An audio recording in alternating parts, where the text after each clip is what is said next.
कभी ऐसे लोगों से पाला पड़ा है जो छोटी सी बात का बतंगड़ बना देते हैं। आज हम बिल एडी की किताब के जरिए समझेंगे कि ऐसे हाई कॉन्फ्लिक्ट लोगों को कैसे पहचाना जाए और कैसे खुद को उनकी वजह से होने वाली परेशानियों से बचाया जाए। और देखिए, ये जानकारी सिर्फ दिलचस्प नहीं है, ये किसी के मानसिक सुकून और रिश्तों को बचाने के लिए बहुत बहुत ज़रूरी हो सकती है। तो चलिए इसे और गहराई से समझते हैं। सोच कर देखिए, आपकी पूरी दुनिया ही उलट-पुलट हो जाए, और वो भी किसी ऐसे इंसान की वजह से जिस पर आप कभी आंख बंद करके भरोसा करते थे। ये एक ऐसी सिचुएशन है जो असल में हमारी सोच से कहीं ज्यादा कॉमन है। किताब के मुताबिक दुनिया में करीब करीब हर 10 में से एक इंसान की पर्सनैलिटी हाई कॉन्फ्लिक्ट होती है। अब जरा इस बात पर गौर कीजिए।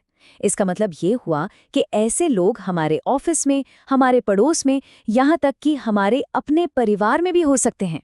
तो सवाल ये उठता है कि जब हम इस छिपे हुए 10% की बात करते हैं तो असल में हम बात किस चीज़ की कर रहे हैं? और यहीं पर एक बहुत बड़ा फर्क आता है। जहां ज्यादातर लोग झगड़े को सुलझाना चाहते हैं, वहीं एचपीसीज अनजाने में विवाद को और भड़काते हैं, और वो हमेशा अपनी समस्याओं के लिए किसी न किसी को दोष का निशाना बना ही लेते हैं। तो ये जो दूसरों पर दोष मढ़ने का पैटर्न है, ये आता कहाँ से है? चलिए देखते हैं कि ये पर्सनैलिटी डिसऑर्डर के कॉन्सेप्ट से कैसे जुड़ा हुआ है। देखिए, पर्सनैलिटी डिसऑर्डर का मतलब सिर्फ मुश्किल इंसान होना नहीं है, ये एक बहुत गहरा पैटर्न है। पहला, इनके रिश्तों में हमेशा ही कोई ना कोई दिक्कत बनी रहती है। दूसरा, इन्हें इस बात का अंदाजा ही नहीं होता कि प्रॉब्लम में इनका भी कोई हाथ है। और तीसरा, जो सबसे मुश्किल बात है, वो ये कि ये लोग बदलते नहीं हैं या बहुत ही मुश्किल से बदलते हैं। अब जरा इस स्लाइड पर ध्यान दीजिए। ये जो 2 सर्कल का ओवरलैप वाला हिस्सा है ना, वही है असली डेंजर जोन। जब किसी में पर्सनैलिटी डिसऑर्डर वाले लक्षण भी हों और साथ ही वो दूसरों पर इल्जाम लगाने के लिए उन्हें अपना टारगेट भी बनाता हो, यही वो कॉम्बिनेशन है जो किसी की भी जिंदगी बर्बाद कर सकता है।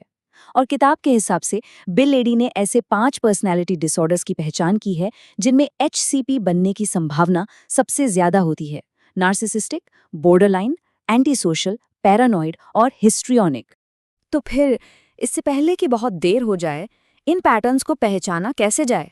ये किताब हमें 4 बहुत ही साफ चेतावनी वाले संकेत देती है, एक तरह की चेकलिस्ट।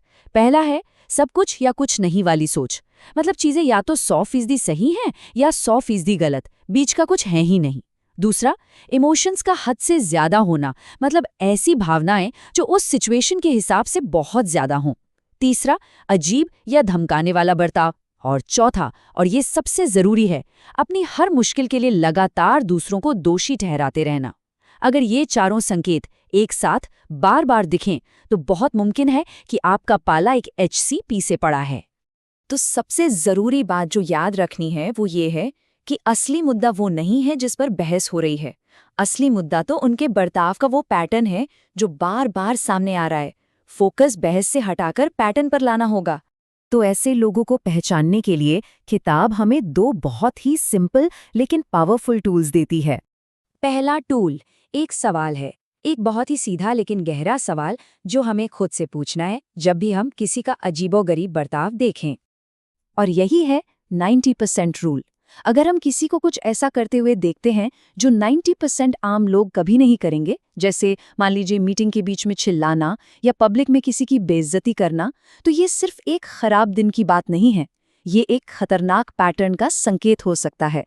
दूसरा टूल है वेब मेथड। ये 3 स्टेप की एक प्रोसेस है। W का मतलब है वर्ड्स, यानी उनके शब्द। ध्यान दीजिए कि क्या वो सब कुछ या कुछ नहीं वाली भाषा इस्तेमाल कर रहे हैं और दूसरों पर इल्जाम लगा रहे हैं। E है इमोशंस, यानी हमारी अपनी भावनाएं। उनकी बातों को सुनकर हमें कैसा महसूस हो रहा है, क्या हमें डर लग रहा है, घबराहट हो रही है। और B है बिहेवियर, यानी उनका बर्ताव। क्या उनका बर्ताव उस 90% रूल को तोड़ रहा है? इन तीनों को मिलाकर हम सिचुएशन को और भी बेहतर तरीके से समझ सकते हैं।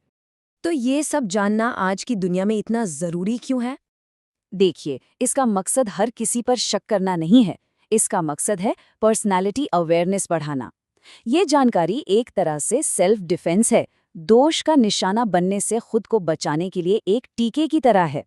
और आज के ज़माने में तो ये जागरूकता और भी ज़्यादा ज़रूरी हो गई है। क्यों? क्योंकि आज हम बहुत से ऐसे लोगों से मिलते हैं जिनकी हिस्ट्री हम नहीं जानते।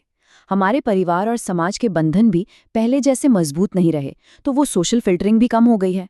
ऊपर से ऑनलाइन दुनिया में अपनी असली पहचान छिपाना कितना आसान हो गया है।